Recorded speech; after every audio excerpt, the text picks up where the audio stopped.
Jadi memang sudah ada itu ulama-ulama yang dari dulu karena bayaran mendoakan keburukan untuk orang-orang baik itu sudah ada dulu, mencari-carikan dalil-dalil untuk kezoliman itu sudah ada dari dulu. Sama preman. Kalau jawara itu dia bertarung, berkelahi untuk membela kebenaran, betul tidak?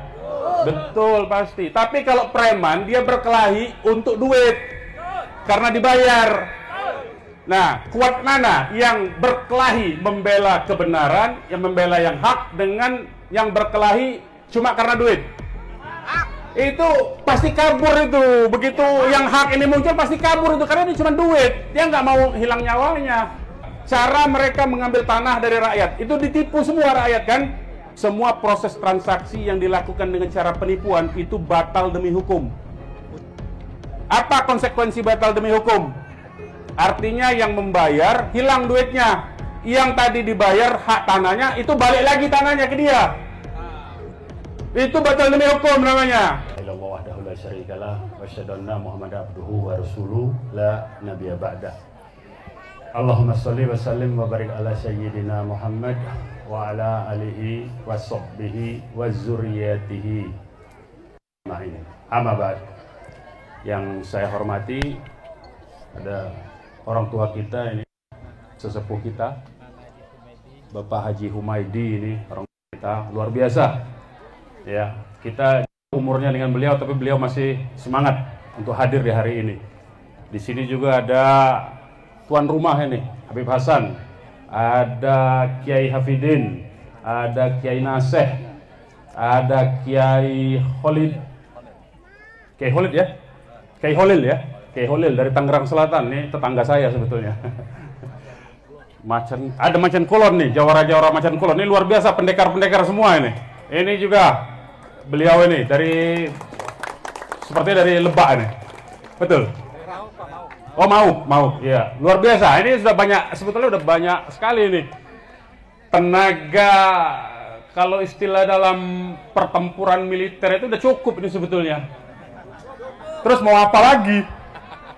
Ya, oh, nah ini komandan semua nih. Kalau sudah ada komandannya, tinggal pasukannya yang dipersiapkan, ya.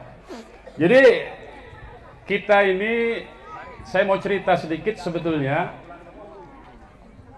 Ini saya ini ngurus atau melihat peristiwa yang begini ini. Saya tamat kuliah pun dan waktu jadi aktivis mahasiswa pun sudah ada kasus-kasus begini. Ini tahun 95-an, 96-an, saya baru-baru jadi pengacara, sudah banyak juga perampasan-perampasan tanah itu. Dulu di kampung saya di Sumatera itu, hari ini petaninya itu petani karet dulu itu. Kalau di Sumatera itu dulu petani karet, masih sorenya masih nyadap karetnya itu, istilahnya nyadap karet, ini orang Palembang nih satu nih. Masih nyadap karet itu, ngambil karet, getah karet itu. Besoknya dia mau ke kebun udah rata itu. Di bulldozer sama perusahaan, diganti sawit. Nah sawit ini kan, didudukin begitu, dipaksa, diambil alih. Jadi rakyat Indonesia ini memang sudah puluhan tahun sebetulnya, bukan baru-baru ini saja. Ya. Dan selalu ada yang menyatakan, bahkan yang pakai label ulama, menyatakan ini aguan itu menghidupkan tanah mati. Tanah mati, pala lu peang apa? Jadi memang ada ulama yang begitu pun sudah ada dari dulu. Itu zaman dulu Nabi Musa, ada dulu namanya Bal'am bin Bawrah.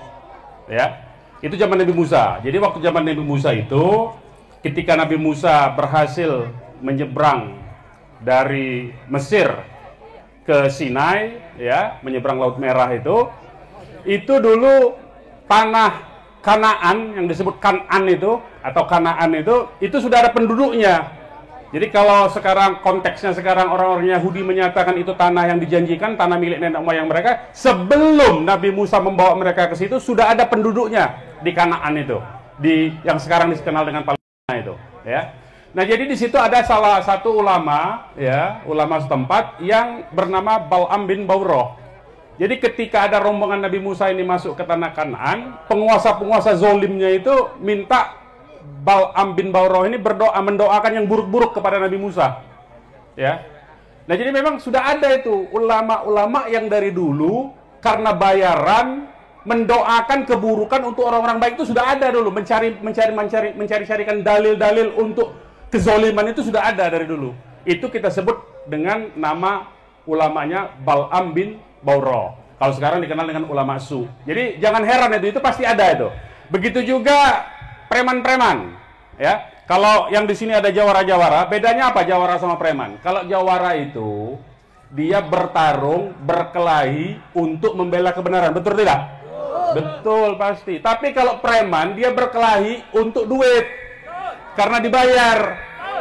Nah, kuat mana yang berkelahi membela kebenaran, yang membela yang hak dengan yang berkelahi cuma karena duit? Itu pasti kabur itu. Begitu yang hak ini muncul pasti kabur itu karena ini cuma duit. Dia nggak mau hilang nyawanya. Jadi jangan takut itu sama preman-preman yang begitu, ya. Nah, kalau lagi atas alasannya itu bahwa Agung Sedayu melakukan pembangunan yang anti dengan proyek PSN, anti pembangunan. Itu dulu. Tahu nggak siapa bapak pembangunan itu? Yang dikenal dengan bapak pembangunan siapa? Salah, itu ketinggalan zaman. Yang dulu sudah awal tuh Fir'aun tuh. Iya. Mau bukti nggak? Piramid Mesir itu masih ada sampai sekarang tuh. Itu bukti pembangunan Fir'aun tuh.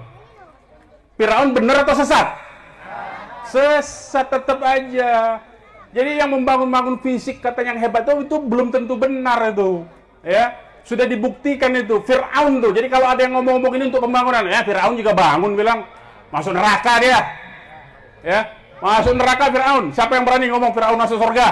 Ayo, berani bantah, silakan. Ya. Nah, jadi jangan khawatir kalau kita berada di tempat yang benar, ya, sudah membela yang benar, itu jangan pernah mundur satu langkah pun.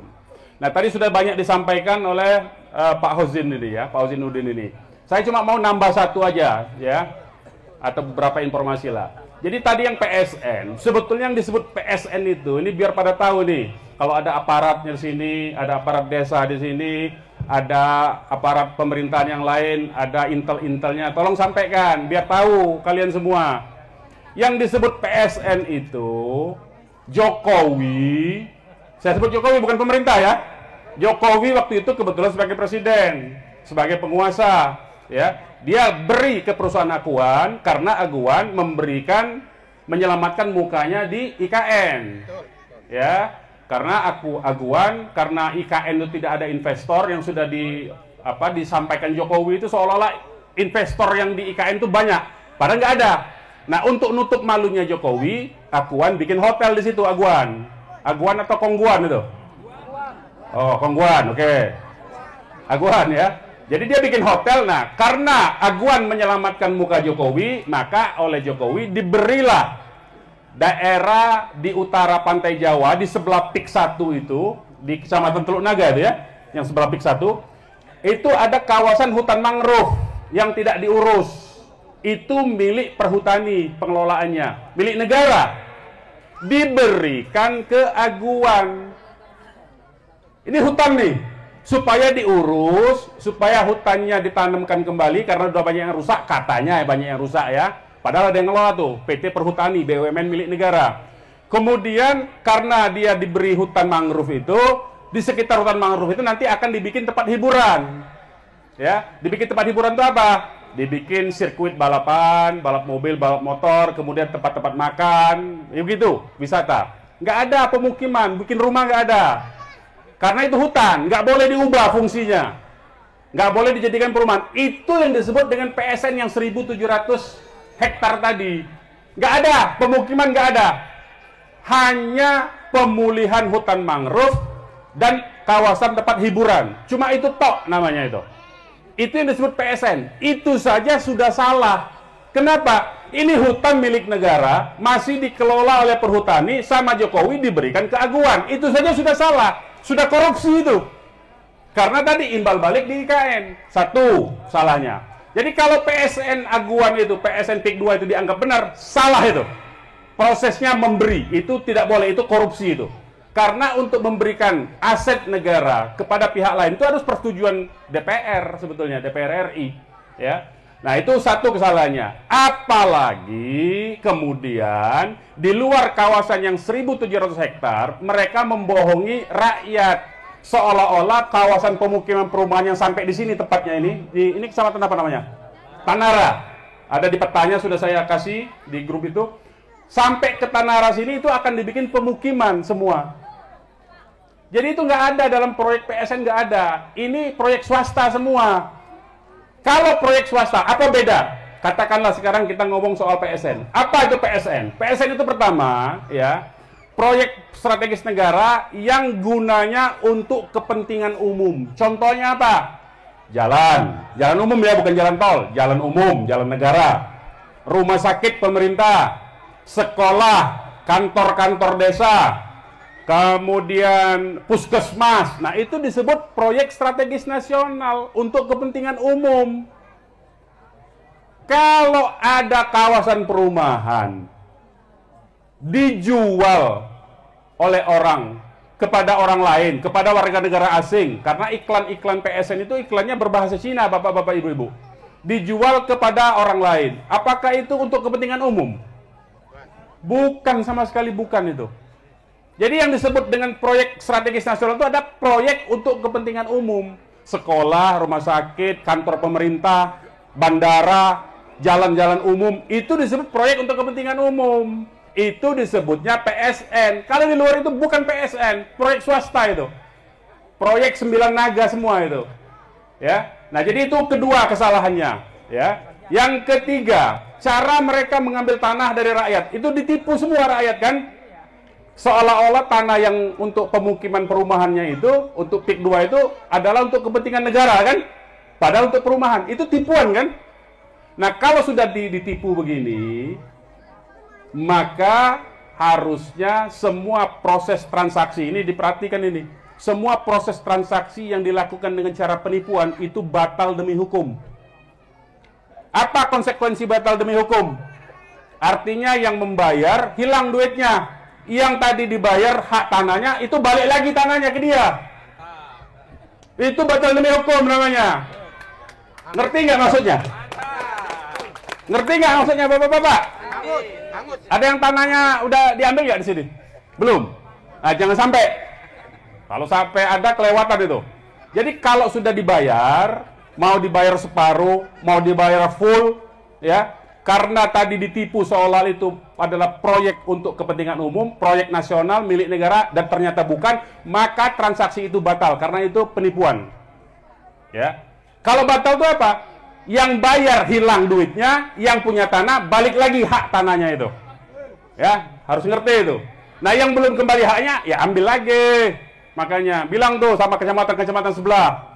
Jangan takut, itu tanahnya mereka. Salah sendiri itu. Nah, kalau soal premannya, kita punya jawara, kita punya santri, kita punya banyak tenaga ini. Ada laskar segala macam, ya. Harus, kalau enggak kapan haknya itu bisa dapat? Kalau kita ngarepin kebaikan hati tadi, yang harusnya penguasa itu menjadi perisai, udah nggak ada sekarang pemimpin yang begitu. Jadi sekarang rakyat harus mempertahankan sendiri haknya, jangan ngarepin yang lain. Jangan berharap dengan orang lain. Rakyat harus berusaha sendiri mempertahankan haknya dan mengambil kembali haknya itu. Udah nggak ada ngadu ke sana, ngadu itu sia-sia aja itu. Ya, udah nggak berfungsi semua itu. Karena semua sudah kena duit itu. Ya. Mulai dari pejabat tingkat desa tadi sudah disebut, siapa-siapa namanya itu? Arsin. Wah, banyak itu, ya. Ada puluhan orang itu ya. Ustaz Fauzi ini tahu sekali nih, karena dia turun ke lapangan berkali-kali. Kalau saya udah nggak turun ke lapangan, udah nggak sanggup, udah tua saya. Udah tua saya. Tapi saya mendukung terus, terutama dari teman-teman kita Macan Kulon dan jawara-jawara Banten lainnya. Ini mesti segera digerakkan ini. Karena mereka-mereka itu cuma preman untuk nyari duit aja. Sementara jawara-jawara kita ini berjuang untuk kepentingan rakyat, untuk membela yang hak. Ya, kalau yang hak tidak dibela, dibiarkan, maka habis semua nanti. Itu yang ini. Nah, yang ketiga saya mau sampaikan, ya. Tadi kan saya bilang itu untuk pemukiman. Dan pemukiman itu dijual kepada warga negara Cina dan orang-orang yang bukan penduduk dari Banten. Ya. Nah, itu harganya mahal. Kalau di pelang-pelangnya itu 60 juta tuh per meter tuh harganya itu. Sementara dia beli berapa itu? 50.000, jauh dengan 60 juta ya. Ini udah azan ya. Intinya proyek PSN-nya itu sendiri itu sudah mengandung unsur korupsi. Ya, kenapa? Karena tadi Jokowi sebagai penguasa itu menyalahgunakan kekuasaannya, memberikan harta negara. Harta negara itu bukan milik negara semata-mata, itu milik rakyat sebetulnya. Ya, diberikan kepada orang per orang, diberikan kepada korporasi, diberikan kepada perusahaannya milik aguan. Ya, nah jadi itu satu penyalahgunaan kekuasaan, termasuk kepala desa yang membuatkan keterangan palsu, itu termasuk, itu bukan sekedar pemalsuan pidananya itu, tapi itu sudah korupsi. Jadi seharusnya Kejaksaan Agung atau KPK, jadi Kejaksaan Agung kemarin nggak boleh mundur sebetulnya dari kasus itu. Yang pemalsuannya orang-orang mungkin yang terlibat di situ, tapi kalau kepala desanya itu kasusnya korupsi sudah, ya. Nah jadi ini perlu diketahui. Jadi kalau ada kepala desa memberikan surat keterangan palsu, itu korupsi dia. Apalagi dia mendapatkan duit. Dapat duit nggak kira-kira itu? Oh banyak itu, ya. Nah itu. Nah jadi yang sekarang yang terakhir ini soal aspek bukan semata-mata soal tanah rakyat.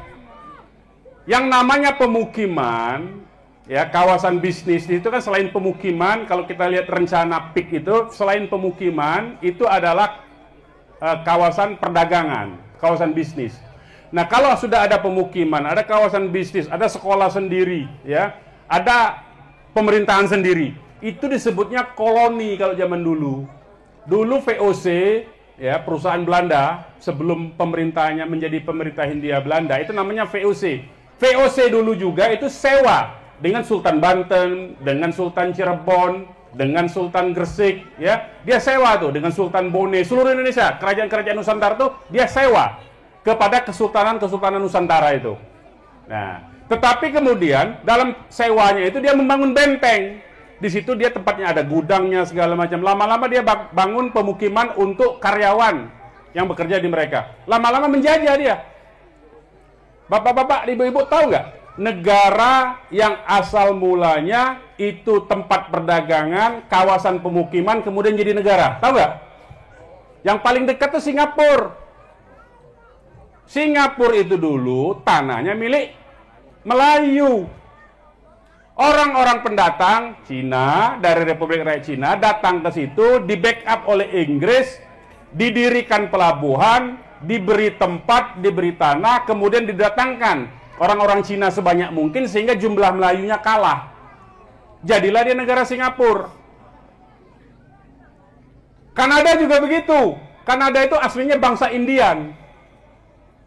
Bangsa Indian yang nggak tahu kemana, musnah, punah, jadilah orang kulit putih di situ.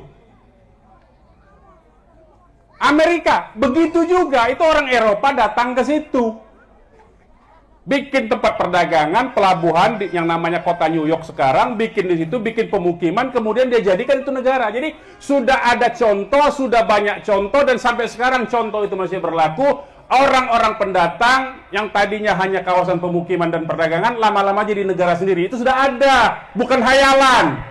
Jadi jangan dianggap ini membohong. Ini yang mesti kita jaga. Ini katanya aparat-aparat ini saya sampai dituduh teroris, anti Pancasila, anti NKRI. Itu mereka kemana? Justru aparat negara yang melakukan itu. Jadi siapa yang teroris? Mereka itu. Saya dari teriak-teriak begini dari dulu, makanya dituduh mereka teroris akhirnya. Dulu waktu zaman Orde Baru, saya belain rakyat, belain petani, belain buruh tenaga kerja yang di PHK. Saya dituduh komunis, ditangkap juga. Bukan nggak ditangkap, jadi saya itu berkali-kali udah ditangkap. Ya, jangan sampai ditangkap lagi. Masa tangkap terus giliran dong, masa tangkap. Masa Dudin sekali-kali gitu. Masa saya mulu ya, Habib ya? Jangan kedemenan dia sama saya ya. Nah, jadi itu sudah ada contoh ya. Sudah ada contoh tempat pemukiman warga negara asing yang dari luar wilayah situ datang di situ, mendirikan pemukiman, mendirikan pusat perdagangan, akhirnya jadi negara sendiri. Apalagi di PIK 1, PIK 2 itu sudah ada tuh kantor-kantor yang memegang senjata itu. Sudah ada di situ. Itu tinggal mereka kalau digaji lebih besar oleh negara baru nanti, pindah itu nanti. Nah, tadi dikatakan bahwa kalau ini proyeknya jadi membuka lapangan kerja, bapak-bapak yang mana punya anak-anak muda mau jadi satpam doang di situ? Kalau saya ogah anak saya jadi satpam. Yang mereka enak-enak kita disuruh jaga. Kalau ada apa-apa ngadepin sesama pribumi, kita yang disuruh maju. Warga kita juga. Ini kan kurang ajar namanya. Nah, zaman Belanda juga begitu dia. Yang namanya dulu marsose itu dibayar dari orang-orang pribumi yang bego-bego tolol-tolol yang otaknya isi duit aja itu. Disuruh berperang dengan pejuang-pejuang kita, sama itu. Nah, kita jangan mau itu. Ya, jadi kalau mereka mau dibayar begitu, kita lebih tinggi nilainya dari situ. Nah, jadi tadi saya kembalikan, ya. Kalau itu sudah jadi koloni, lama-lama dia akan bikin negara sendiri. Dan itu bukan hal yang susah buat mereka. Karena mereka tinggal bikin saja. Syarat negara itu kan ada 4 sebetulnya. Ada wilayah, ada penduduk. Nah, mereka kalau sudah punya wilayah, sudah penduduk, tinggal bikin pemerintahannya. Kalau pengakuan, gampang itu pengakuan. Singapura, Republik Rakyat Cina pasti ngaku itu. Besok hari ini mereka proklamasi Republik Rakyat Cina, Singapura pasti mengakui karena saudara mereka itu. Ya. Jadi ini bukan nakut-nakutin, ini memang kenyataan. Ya, jadi kalau ada aparat pemerintahan yang nggak sadar bahwa ini ancamannya lebih besar dari sekedar masalah tanah, tapi ini masalah kedaulatan NKRI, kedaulatan negara kita. Makanya harus dipertahankan. Di Malaysia, saya sudah kirim juga itu, di Malaysia itu ada satu kampung yang orang di luar kampung itu nggak boleh beli tanah di situ. Nggak boleh beli tanah di situ. Diusir sama mereka. Kalau mau tinggal tempat aja boleh, tapi nggak boleh beli tanah di situ, nggak boleh punya hak di situ. Jogja melakukan hal itu. Sultan Jogja itu Hamengkubuwono IX dulu, bukan yang sekarang ya. Sultan Hamengkubuwono IX dulu Cina-Cina di Jogja itu memberontak. Akhirnya Sultan Jogja, Sultan Hamengkubuwono IX itu membuat aturan orang-orang Cina nggak boleh punya hak atas tanah. Sampai sekarang tuh, makanya mereka pusing tuh di Jogja itu. Nah, sekarang itu apakah bisa kita lakukan? Bisa kalau kita kuat. Bisa kalau kita mampu mempertahankan hak atas tanah kita. Jadi intinya jangan gampang, jangan mau ditakut-takut. Ini mumpung Tanara ini sudah mulai itu belum ini pembebasannya? Sudah. Udah banyak yang kena. Udah banyak yang kena. Ambil, ngapain takut? Orang tuh tanah bapak-bapak. Emang itu tanahnya aguan bawa dari Republik Rakyat Cina apa? Kan bukan. Sudah dibayar, ya salah sendiri dia yang rugi. Itu karena nggak sah. Karena tadinya bapak-bapak yang jual itu karena mengira itu proyek pemerintah lah. Bukan, itu bukan proyek pemerintah, itu bukan proyek negara. Itu proyek swasta. Mau dibikin untuk pemukiman. Jadi jangan khawatir, ya. Pertahankan hak bapak-bapak ibu sekalian. Jangan pernah takut menghadapi kezoliman. Itu biasalah hal-hal yang begitu tuh. Nakut-nakut itu biasa. Itu nanti juga dia lama-lama kalau dia nggak dibayar, sekarang ini kan dia lagi ragu-ragu itu. Jadi preman-premannya kan kurang tuh, kurang aktif lagi karena duitnya udah kurang kan. Nah, kesempatan sekarang, ambil tuh tanah, bilang sama yang lain, yang tanahnya sudah dibayar, yang belum dibayar tuh, apalagi yang belum dibayar, yang sudah dibayar saja boleh itu, karena batal tuh, apalagi yang belum dibayar. Jadi ambil lagi itu, jangan takut. Nah, saya kira itu saja dari saya. Mudah-mudahan nanti kita doakan masyarakat Banten ini ada persatuannya semua ini ya. Jangan sampai gampang dipecah belah ini. Itu yang paling penting itu jangan sampai dipecah belah. Jangan sampai, biasanya mereka itu kalau sudah begini itu mainnya main adu domba.